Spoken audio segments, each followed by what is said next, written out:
When you started your business, did you borrow furniture or use your personal equipment? And did you DIY everything, meaning do it yourself? Like, were you the janitor, the worker, the secretary, or the cashier, etc.? We've all been there, right? We started with our limited resources. We used up our savings sometimes, and the lack of capital did not stop us. Yes, lack of capital, quote.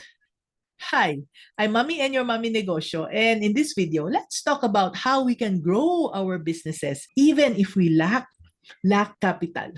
This is the bad news. If you want to be a successful business owner, you will always lack capital. Always. So accept that already. That's a given. Now, why do I say this? Well, in my almost 70 years of life, I've never met any successful business owner with a growing business that did not lack capital. Do you know that even the Gokong Ways, even the C's of SM, and the Tankaktyongs of Jollibee, they have bank loans. They do not have all the money in the world to invest in all of their businesses. Always, they would lack capital.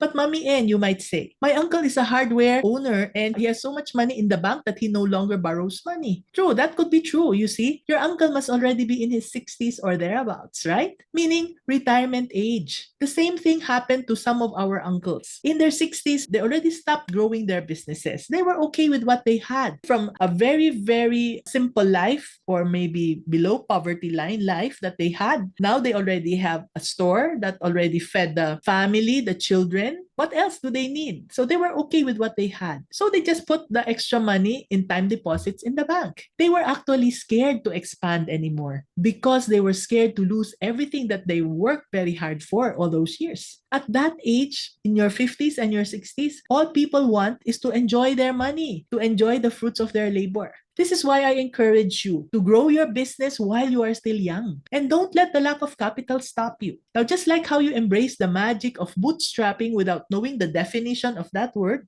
Google it, bootstrapping. But I'm sure even if you did not know what that word is, you did it. So just like how you learned how to make miracle happens with minimal means, that is something that happened already and you were able to succeed, right? So let's just continue to do that.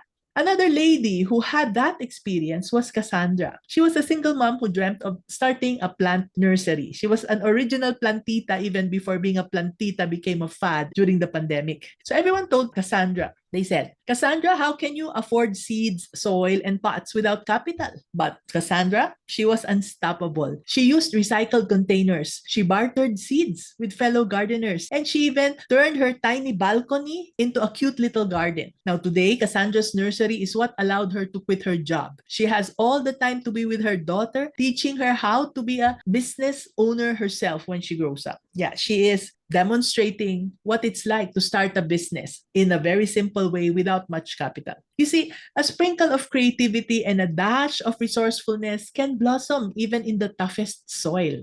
Just last month, Cassandra messaged me to ask about my coaching program. Her daughter is going to grade 7 and she knows that it's time for her, for Cassandra, to grow her own business and prepare for her daughter's growing needs. How about you? Will you let that fear of lack of capital stop you from growing your business? Not when you are not yet of retirement age, please. This is actually what you can still do. 1, think like MacGyver. Get creative. Repurpose what you have. Be okay that not everything you use is the best and the latest model. You see, my cell phone is a Mi 8. It's almost 6 years old and I'm perfectly happy with it as it still serves me well. Why spend for an expensive one when I don't need extra features? So yes, if you need something, instead of paying for it in cash, consider bartering for goods, doing X deals or exchange deals, or collaborating with others with projects that you have. Also, embrace DIY solutions. Do it yourself, temporarily until your business can already afford them. Remember, necessity is the mother of invention.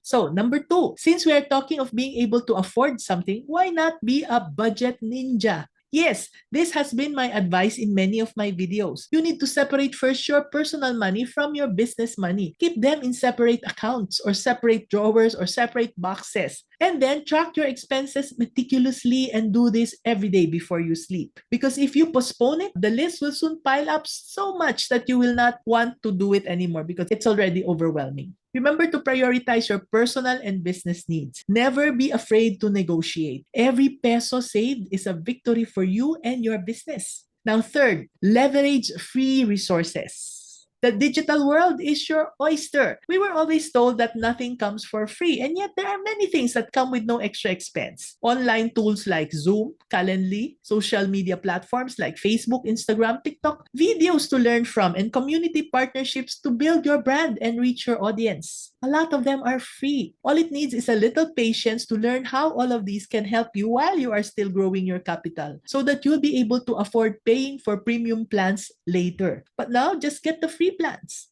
Lastly, focus on value, not price. Your unique skills and passion are invaluable assets that we often take for granted. Do you know that? Don't undervalue your services just because you're starting out. Offer exceptional value and build trust with your customers. More than the product and the services that we offer for sale, it is trust that attracts customers to us. So build trust every day. And if you have some experience of business success, I'm sure you have at least one creative way where you have saved money or maximized your resources in your business journey, right? Why not share it in the comments below right now? Come on, let's inspire each other.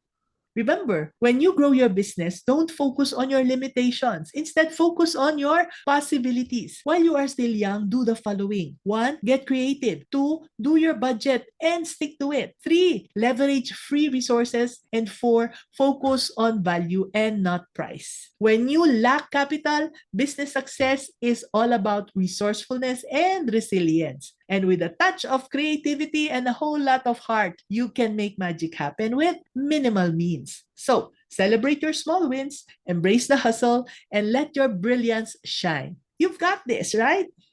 So I hope this was helpful. And if you learned something today, and if you haven't done so, why not sign up to our newsletter below, where you'll get first access for free to more business lessons straight to your inbox. So see you again soon. This is Mommy N, your Mommy Negosyo, saying, be business-minded, Pinoy!